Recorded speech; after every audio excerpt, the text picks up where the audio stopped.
Okay, so good evening, everyone. Want to welcome you to another episode of Journey Around the Jewish World, which has taken us to so many different corners, countries, cities, areas in the Jewish world. And we have learned so much about each individual place.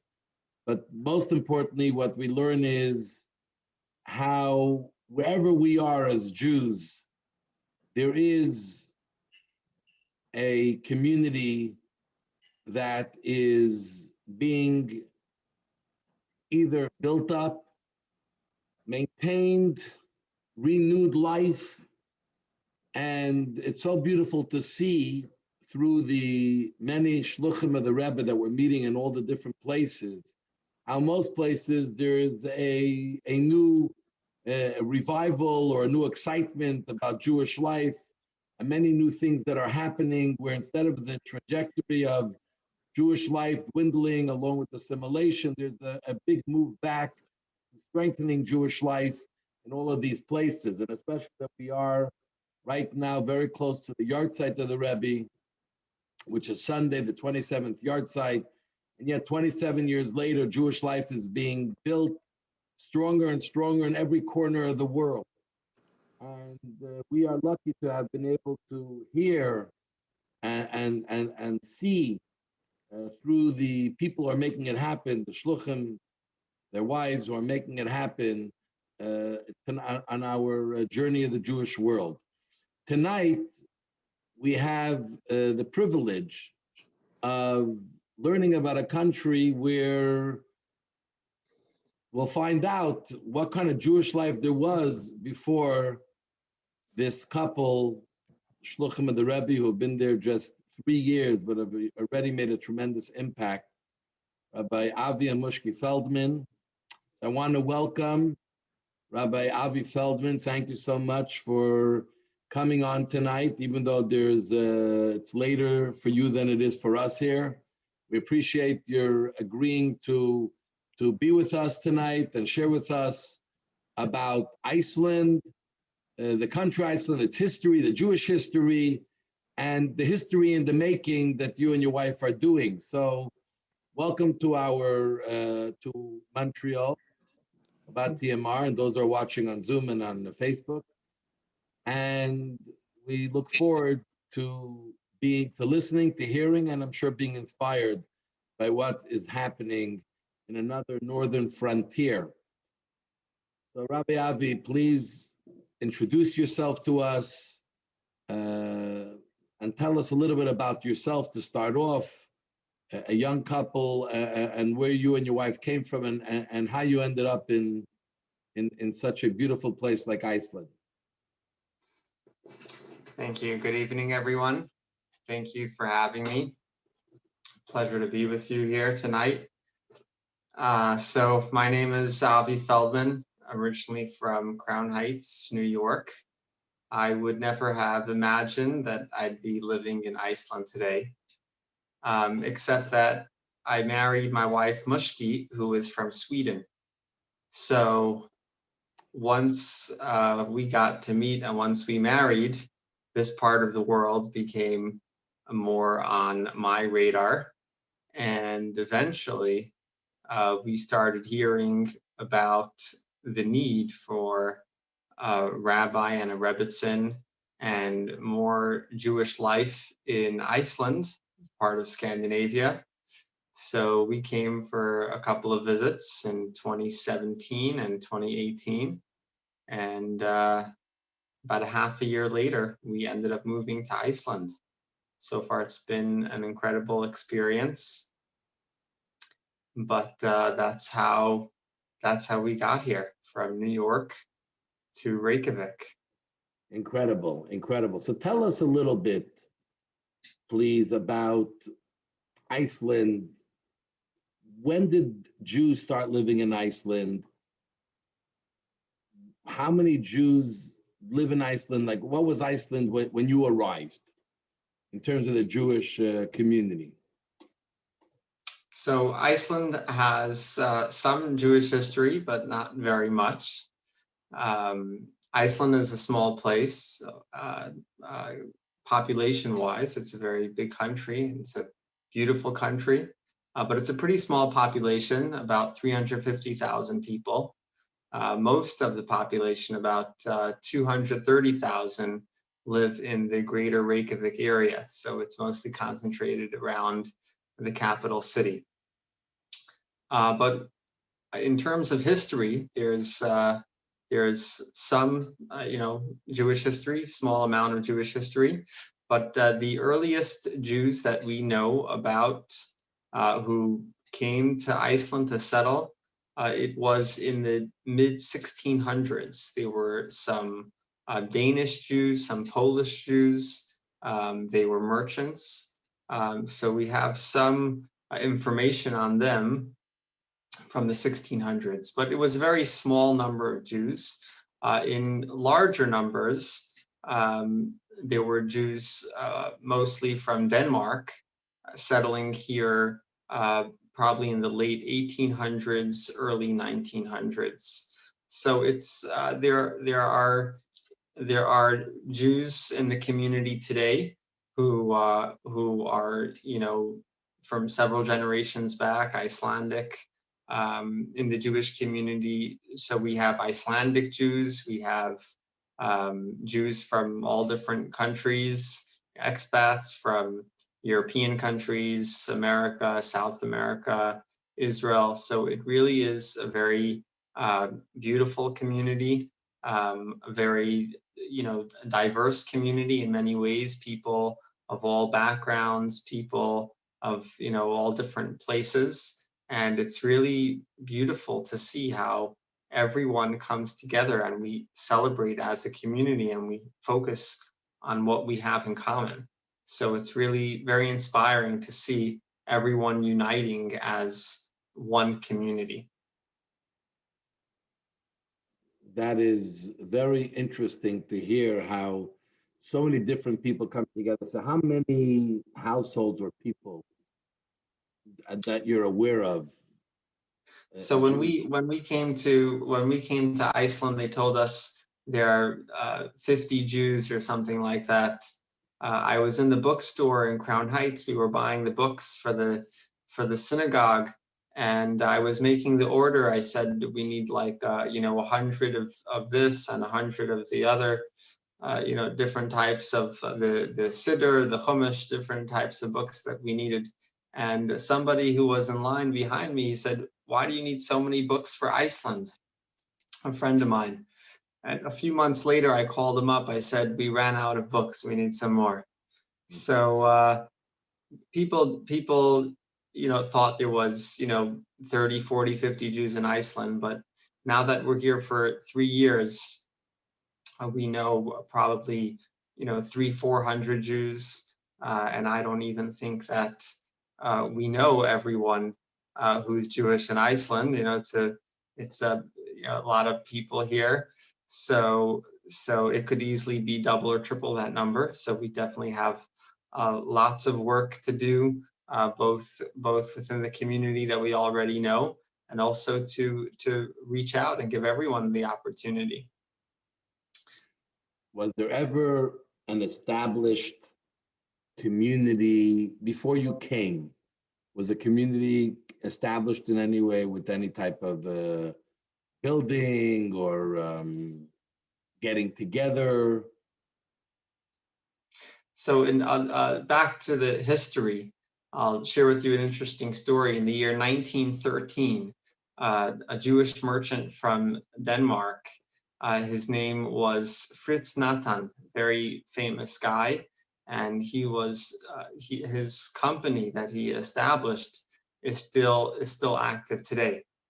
So he came to Iceland in 1913, and the company that he started was called Nathan and Olsen. In fact, this Nathan and his company, they built the first skyscraper of Reykjavik, of Iceland, and that was 5 stories tall, or maybe 6 stories. The building is still standing today. Not only that, it was the first building to be lit with electric lights. So he's a very important person. So this was in 1916 that he built this building. But after just a few years, we know this from some letters that we were able to find.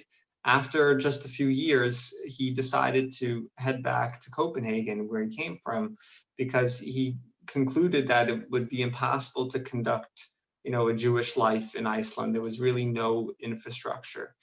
So this is just an example of one person, and we have the letters. But there was never a synagogue in Iceland of any kind. There was never an established Jewish community. There were from time to time rabbis who visited Iceland at different times and different locations. For example, from the 1940 or 1941, first the British occupied Iceland, and then they were taken over by U.S. troops and servicemen. They came to Iceland, and for some reason there were many Jewish servicemen. So they would send rabbis from time to time whenever they requested. And sometimes these rabbis would travel from Keflavik, where the base was and where the airport is today. They'd sometimes come to Reykjavik, so to meet with whoever wanted to to spend time, or if there was something going on. So there were visiting rabbis. There were also visiting rabbis from a Chabad program called Merkashlichas, where yeshiva students take some of their summer vacation and they travel to places where there is maybe no synagogue or no rabbi, and they see what they could do in terms of Jewish life and meeting with people and giving opportunities of Jewish celebration. So there were these visiting rabbis from time to time. From 2011 till 2017, there were these visiting rabbis coming once or twice a year. So let's say for a Pesach Seder or for Rosh Hashanah, Yom Kippur, for the high holidays. So there were every single year. So it was becoming more regular. In terms of Jewish life in Iceland before we came, there has been a Jewish population here for a long time. So there has never been an established Jewish community, but Jewish people have been getting together for a long time, probably 4 or 5 decades, maybe a few times a year. They'd celebrate holidays together, some kind of potluck event and program. So for various holidays around the year. So things were definitely, active, at least to a certain extent. And for me, that's always amazing to hear these stories, to understand how Jewish people were living in Iceland without, a synagogue, without a Jewish school, without, all of the infrastructure that so many people are used to. Nevertheless, they kept, their Jewish celebration strong to the best that they could, and they would, get together as often as they could to organize whatever holiday events they could. So that was so when we came here, we got to meet with when we visited here for the first time, we got to meet with many of the people who were organizing these activities, but also just many people in the community. And I guess what was most important to us was to continue what the community was already doing, but then of course to create new opportunities and new possibilities for kids, for adults, to celebrate Yiddishkeit, to celebrate Judaism, and in even more active and even more beautiful way. So what was the first thing you did when you came? The first activity, the first program, the first get together? What was the first thing? Like, you come to a city, your wife and yourself, I'm sure you had already how many children when you came? The first thing that we did was we had to plan what to do with the daylight hours, because we came, it was the middle of December, and in Iceland we have very short days at the shortest days of the year. The days are quite short. So sunrise is about 11:15 in the morning at the solstice, and sunset is about 3:30. So it's a pretty short day. So we arrived in the morning. It must have been 8 o'clock in the morning. We had to figure out how we would maximize the daylight hours. Um, so so actually, the first thing that we did, the first time we came for 5-6 days. It was for Hanukkah in December of 2017, and it was the purpose of the visit was to meet people in the community and to also try to experience Reykjavik and get a feel of the place. And we had a wonderful time. We had a wonderful experience. We met with really nice people, and at the end of the visit, the last day of the second to last day, we had a wonderful Hanukkah party in downtown Reykjavik in one of the hotels, and it was really something very beautiful. But I must say that the weather was really good to us on that first trip. Iceland is known for its very strong wind. So I was reading this advertisement on the airplane on Iceland Air, and it said that the most interesting thing about Iceland is not that it's the third windiest place in the world. It's the fact that nobody lives in the first two. So, but there was no wind on our first trip. It was only on our second trip when we came for Pesach that our car was shaking the whole way from the airport to the city. But that was the first trip. So, you made everyone here feel good, because we also live a little north. Our Shabbos is coming 3:30 sometimes as well, but it gets the light a little earlier, 7, 8 o'clock. So everyone here likes to feel sometimes good that there are other places which have a little more challenges. I don't know if you have the snow. I don't think you have the snow and some of the cold that we have, but we're looking for the warmth of the Jewish community and what you're doing. So once you figured out how to maximize a 4-hour day, how did you start integrating in the community and doing programs? Did you start with a shul and start making a minyan? Did you start with the children? Are there families with children there? Like, how do you start in a place that never had sort of an infrastructure? Where do you begin? That's a great question. So the first thing that was most important to us was to hear from the community what they were most excited about and to hear what they were most interested in. It's a fairly young community, a lot of young people and young families. And so some people wanted to see programs and activities for kids. So that's something that we started with pretty early on. Another thing that a lot of people were interested in seeing was the Jewish community become recognized by the government, because this is the way it is in probably many European countries, perhaps in Canada as well, I don't know. But each religion and each community could register with the government, and then it gets recognition, and then there could be, certain benefits, connected to the community. So this was something that that many people kept saying that they wanted to see this happen. For some reason, it was just never done in Iceland.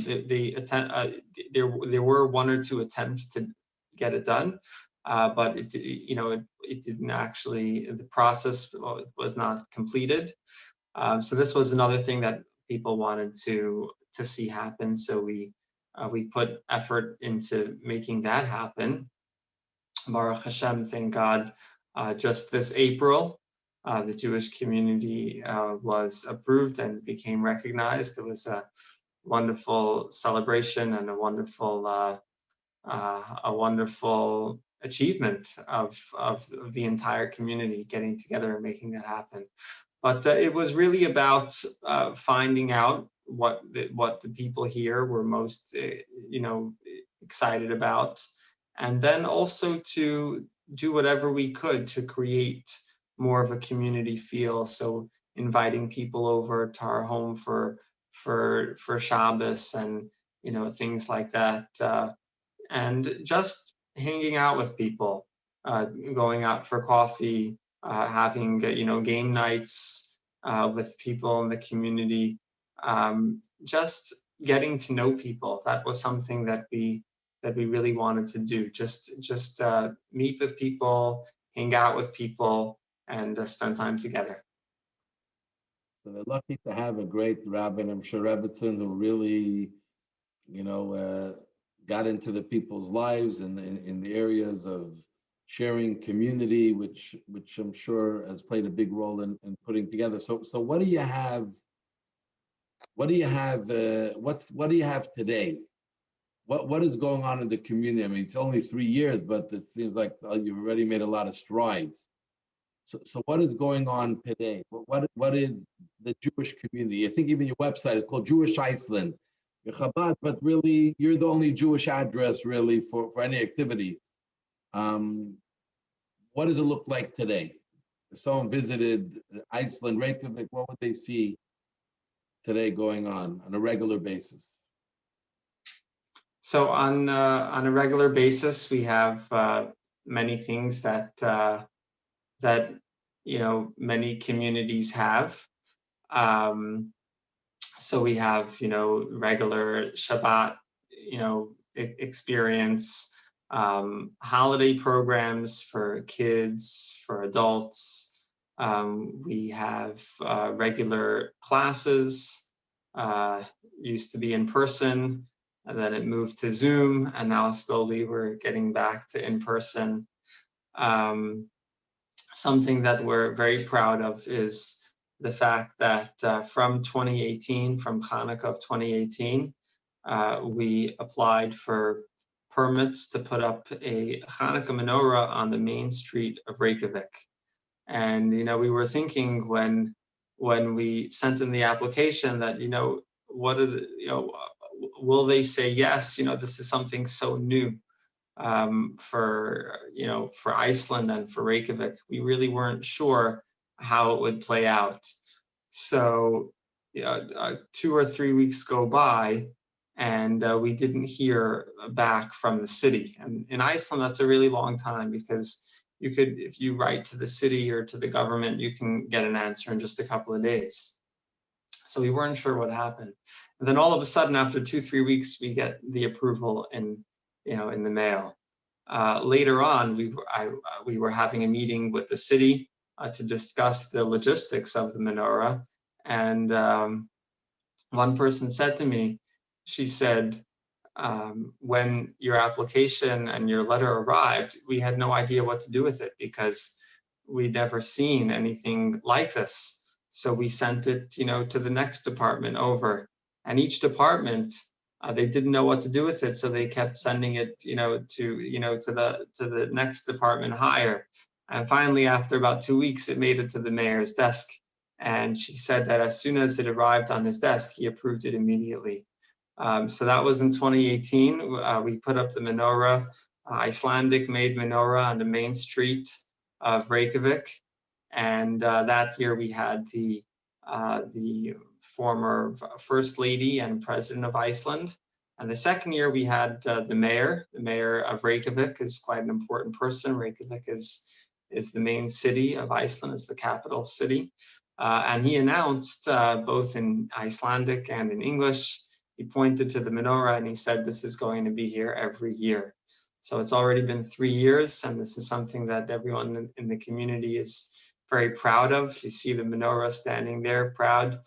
One person in the community said to me, we need to take down the menorah as soon as the ceremony is finished, because it might be vandalized. This is 3 years ago, in 2018. So I said, listen, it's Hanukkah. We should leave it up the whole Hanukkah. So sure enough, it stood there for all 8 days. And since then, it's been up every single year. And Baruch Hashem, it has been a beautiful ceremony and a beautiful celebration each year. Something that one of the Reykjavik Jewish traditions that we are continuing, and we're actually this Sunday we're going to do it for a few decades now. Every single summer, the Jewish community gets together to plant trees. So that's something that that we're continuing. On Sunday, we're going to plant trees. So we do all kinds of things in the community. And for us, the most important thing is that everyone in the community, regardless of their background, regardless of their level of interest, everyone should have something in the community that they are excited about, so that everyone could feel part of the community and everyone could feel like this is something where they enjoy, a place where they enjoy spending time. I didn't know that we always know about planting trees in Israel. First I hear planting trees outside of Israel. It's a great activity to do together, because what you're doing is you're planting the tree of Jewish life and Jewish community in Reykjavik and Iceland. Now, you mentioned before about getting recognized, and now you mentioned about the mayor with the menorah. What is the general population, the non-Jewish population, which is really the majority? What is their relationship with the Jews? Do they understand what Jews are? Is there the good relations? Is there any anti-Semitism there? Is there anti-Zionism there? Like, what is it from the point of view of relations between the Jews and the general community?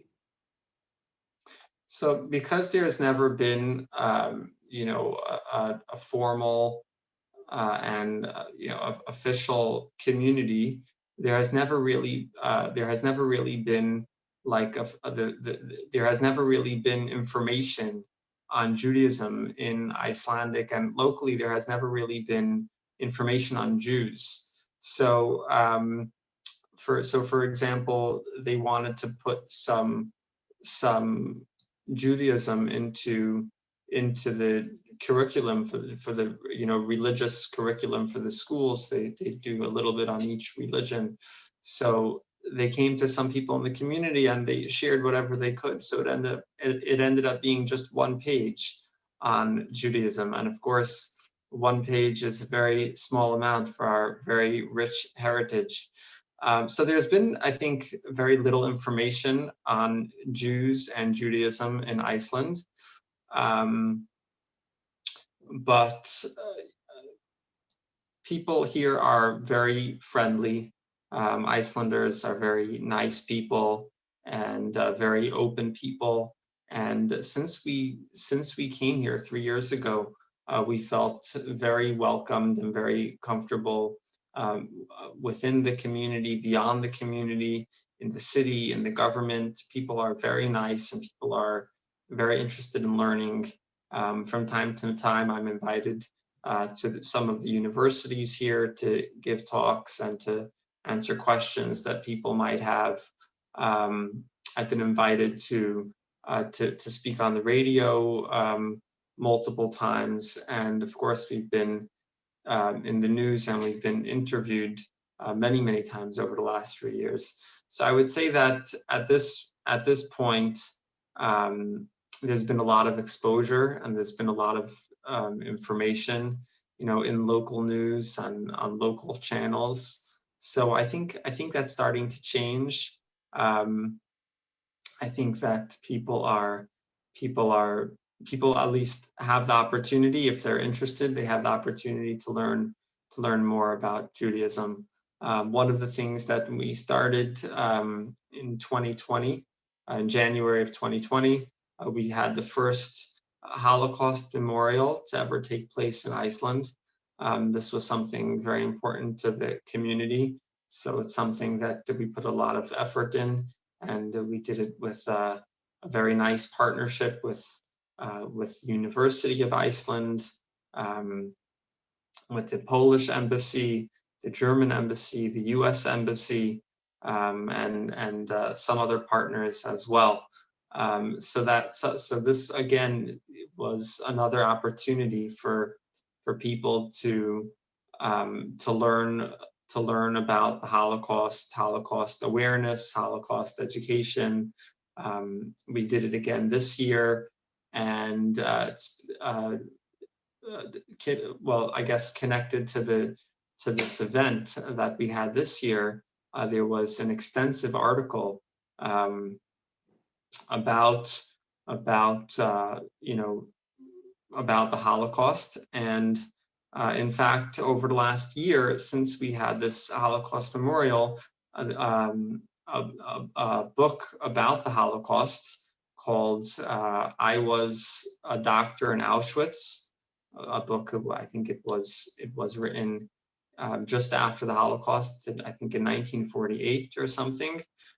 This book was translated into Icelandic, and it's only the second book on the Holocaust to be translated in Icelandic. So that was printed this year, and so in connection with the book and in connection with the Holocaust Memorial Day, we did an extensive interview, and it was a very beautiful article that they printed in the largest newspaper in Iceland. So I feel like at this point in time, there are many opportunities for anyone in Iceland to find out, to learn about Judaism, to learn about Jews, and even in the local papers and in the local news. Do you need to know Icelandic, or the Jews mostly speak English, and English is a used language? I've never been in a country, a non-English speaking country, where they have such an amazing English. So I've been in many countries around the world, and in some places their English is okay. In some places they don't want to speak to you in English. But in Iceland, almost everyone has a perfect English, and it's really easy in that way. But at the same time, the local language is Icelandic, and people of course prefer to speak in Icelandic. It's the first language. So I feel, my wife and I both feel that it's very important to learn Icelandic. So we are now, my wife is a little ahead of me, but now we both take classes in Icelandic, and it is a very difficult language, but hopefully in due time we'll be fluent in Icelandic. Yeah, we can't test you on it because we won't know exactly what you're saying, but kol hakavod, it's very, very special. Do you have, just say one word, how do you say hi in Icelandic? Hi. That's it. Okay. That's it. We all know one word. But you spell it with a character that you don't have. There's a AE together. Okay. So, but I'll tell you how the word for Jews in Icelandic is gyðinga, and it's a derivative of the word guð, which means God. Interesting. But Idinga, interesting, fascinating. So outside of Reykjavik, there are Jews, I guess, who also live outside of Reykjavik. I don't know if there are other cities or little towns or countryside. So do you do you reach out to them? Is there, like, how forlorn is are the Jews spread out over there in Iceland? So Reykjavik is the largest city. But for example, Akureyri is the second largest city in Iceland. They call it the capital of the north. It's about a 5-hour drive up north. There's about 20,000 people who live there.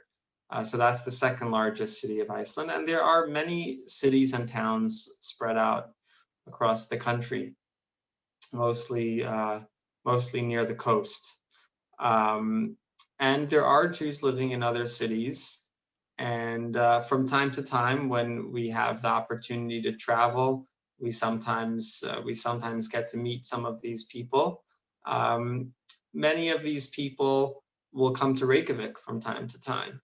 I remember it was our first Pesach 2018. Even before we moved here, we were just visiting, and somebody came all the way from the northeast of Iceland, and it's about an 8-hour drive each way. And I was so inspired that somebody would make such a long trip, just to be at the Seder. So there are Jews, all around the country, of course, mostly in Reykjavik, but there are Jews, all around as well. Is there still an army base? So the base, I guess it would be called a NATO base. So I think it was mostly U.S. troops, but it was a NATO base that closed in 2006. Interesting. So do tourists, now in COVID, I'm sure that it's not happening. When you came, there was a bit of a time before COVID. Do you also deal with tourists? Are the tourists coming? Are people coming from Israel? Are people coming from different places? Business people coming through? Like, is there a flow of Jews coming in different ways besides the people that live there, or really it's the community that lives there that so Iceland is an incredible place. It really is. It really is so beautiful. The nature here is unbelievable. We have glaciers, we have lava fields, we have waterfalls, hot springs. We even have a volcano erupting as we speak. It's been erupting for more than 2 months now. And so there's so much to see here. There's so much natural beauty. Iceland is famous for its natural beauty. We have the northern lights in the winter. We have all kinds of very beautiful, natural beauty. So there are many tourists, and now Iceland just announced, I guess, probably as of a month ago or something, that anyone who's vaccinated is welcome to come to Iceland. So once again, we are getting many visitors. And of course, just as we've done before COVID, now again, we try to do whatever we could for the tourists. So they're welcome to join the community for Shabbos, for other things that are going on. And so we see many visitors coming through the community. There's people looking for kosher food, people looking for a Shabbat experience in Iceland. It becomes a very epic Shabbat experience in the summer, and now we're hitting the solstice just in about a week or two, when we have the midnight sun. Iceland is one of the names of Iceland is the land of the midnight sun. So we have sunset at 12:05 on June 21st. So it's always a very epic experience to have Shabbat in Iceland. And how do you do it in the summer? How do you do Shabbat in the summer? What happens? So we start at the earliest possible time, which at this time of year is about 9:45. So at 9:45, we'll sit down for Shabbat dinner. But it's quite an exciting experience. Wow. So And then you make Havdalah on Sunday morning? You could be making Kiddush on Friday night and the sun is shining in your eyes. And then Havdalah's Actually, on Sunday morning. for 2 months, we do not have a nightfall. So the sun sets, but it doesn't set far enough below the horizon for it to be considered night. So it's more like twilight for a few hours. So when there's no night, how do you know when Shabbat is over? If there's no Saturday night, when is Shabbat over? So it's actually over on Sunday morning, because if Sunday begun, then you know that Saturday is over, Shabbat is over. So that really happens at dawn on Sunday morning, and that's about 1:30. So if you want to know exactly what time Shabbat ends, for 2 months of the year, it's approximately 1:30, plus minus a couple of minutes. So the people in the summertime, the people live there, like everyone goes to sleep while it's the light outside, or people go up to stay up till a lot later. Like how does life different in a place where it's light almost all day and all night, during the summer? I feel like for visitors, it's a really big deal. For tourists, it's a really big deal. But I feel like for people living here, it's people go about their regular lives, and you're busy with your family, with your job. You don't necessarily pay such close attention to it like somebody visiting would. But that said, I feel like this time of year, people probably do stay up later. People spend more time outside. Will stay outside later. Maybe you don't realize that it's getting late because it's still light outside. Now it's 12:15 and it's still not completely dark. It's actually not going to get completely dark at all tonight. So I think people probably stay up a little bit later, but I don't think there's a huge difference for locals. Of course, everyone makes sure to have darkeners for the windows, especially for the kids. They don't always understand when it's night and when it's day. I remember in the winter, our 3-year-old woke up at I don't know what it was, 5 o'clock in the morning, switched on the lights, and announced that it was the morning. So they could. I think they start to learn when they get a little bit older. I remember 2 of our little daughters talking to each other, and the older one, she says to the younger one, in Iceland, it's dark in the in the morning in the winter, but it gets light in the daytime. How old are your kids? So the oldest is 5 years old, the youngest is 1. Wow. Is there anything? Your kid is 5? Some kind of schooling? Do you have anything there local that you have been making, or everything is homeschool? So we're starting a kindergarten. That's something that's starting soon, and we also have regular kids activities. Of course, it's been much more active pre-COVID, but hopefully soon we will be able to get back to normal. Beautiful, beautiful. So how far are you from the next closest Jewish city, like kosher? What do you do for kosher there? Like where is it brought in from, or how does it work? So because Iceland is a small country, so much is imported anyways. So there's a tremendous amount of goods that are imported from the US, from the UK, from other countries in Europe. So we actually have many kosher products. People are always surprised to find so many kosher products. We even have a kosher list, the kosher list of Iceland. It's available on our website. jewishiceland.com. You can see all kinds of products that we have here. That said, it's mostly dry products.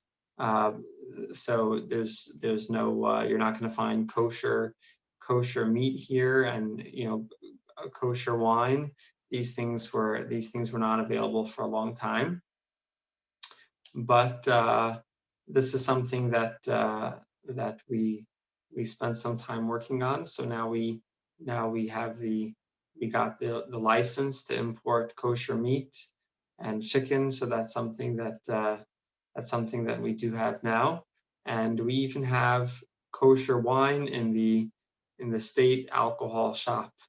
So it took some time, and we worked together with a local importer. They did most of the work, but we I guess we're their biggest customers. So now we have kosher wine in Iceland, we have kosher meat, and we have many kosher products. Perhaps more than you could find in other Nordic countries, because some of these Nordic countries, they produce a lot of their own goods and their own food. So sometimes, in a way, sometimes you could find more in Iceland than in some of the other Jewish communities in the Nordic countries, where they might be, much bigger Jewish communities. Wow, wow. So which is the closest other Jewish community to Reykjavik? The closest, I guess, large Jewish community would probably be London, Manchester, Copenhagen, Oslo. Those would be the bigger ones. And how far are they approximately? Like how many hours? So it'd probably be a 2-hour flight to the closest Jewish community. Wow. Large Jewish community.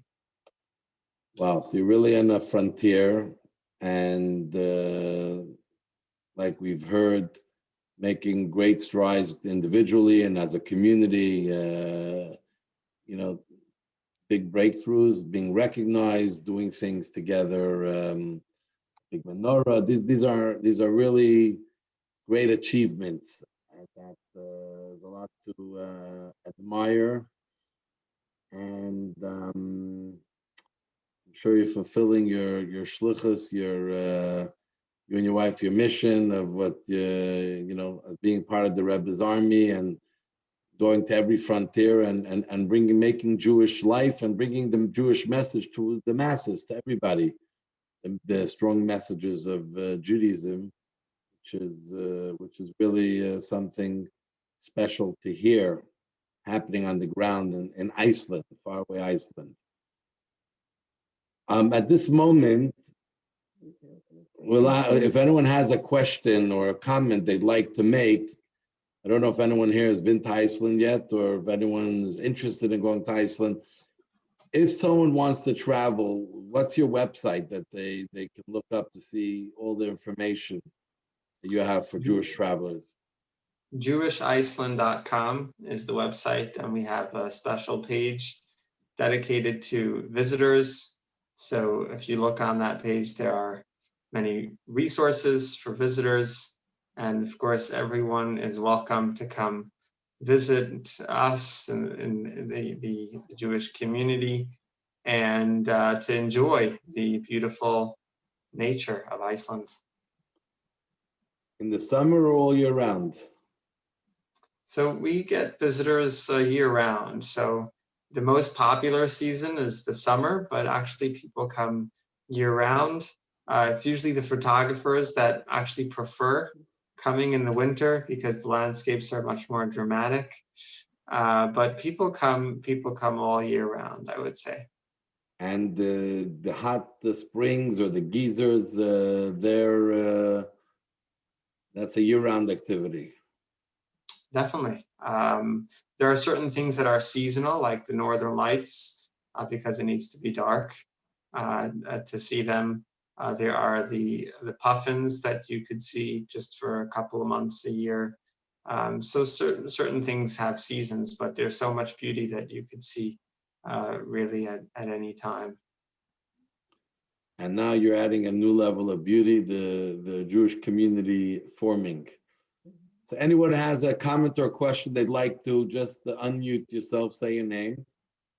You Yeah, this is covered. Morris Stelzner. Like, what is the major industry? Like, how do people make a living in Iceland? So the big industries here are the fish industry. It's quite big. There's lots of excellent fish. So we enjoy it here. It's also exported to many different places. They also process aluminum in Iceland because energy is so cheap. They have a lot of, they have the geothermal energy, so they use that. So they process aluminum. And also the tourist industry is quite big. So those are the top ones. Are Jews well integrated into the business, professional community in Iceland? Yeah, in all different areas. Any Jews like in government or anything else like that, or not really in that arena? There are a couple of Jews who I know who are fairly active in some of the political parties in Iceland. And I should add that the former First Lady of Iceland is Jewish and from Israel originally. So we had the opportunity to meet her many times. Wow. Any other? I should say the current First Lady of Iceland is originally from Canada, and what she told me was that all of the girls in her class were bat mitzvahed except for her. Okay, she didn't go to Jewish school, huh? Where in Canada is she from? Curious. I don't think it was a Jewish school, but it sounds like it was a very Jewish neighborhood. I don't know which neighborhood it was, which area it was.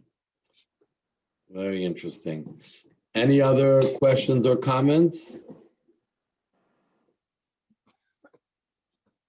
So really fascinating to hear, and we want to wish you should have a lot of continued success and continue building your community and continue strengthening what you have and building stronger and being a true northern light of Jewish life for all of us. The world is dark in many places. You'd be the northern light for us to be inspired and to be led in the good ways. And it's just beautiful to hear, you know, in a place that who would imagine there's a Jewish community. And many people, remember when I went out there a few years ago and I was telling people Iceland, because for a while Iceland had you can fly through Iceland Air. There was a lot of people talking about Iceland, going through Iceland. And it said a Jewish community, Dad didn't know Jews in Iceland. It's not, and to hear what's going on is really. So we want to thank you for giving us the time. And even though it's light by you, we know it's past midnight. So we want to give you a chance to get rest and get your next day. We want to thank everyone for joining. And we should only have blessings and beautiful things in our life. Amen. Amen. Thank you. Amen. Thank you, Rabbi Feldman, for a very Thank interesting you. evening. Bye-bye. Shabbat Good night. shalom. Shabbat Thank shalom. you very much. Very interesting talk. Thank you. Very interesting. Thank you. Very interesting.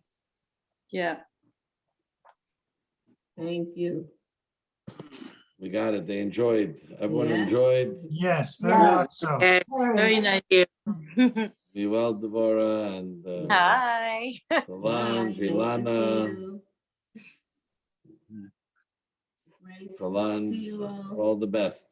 Shabbat shalom. You gotta Thank you. unmute yourself. You know how to unmute Solange Goldberg?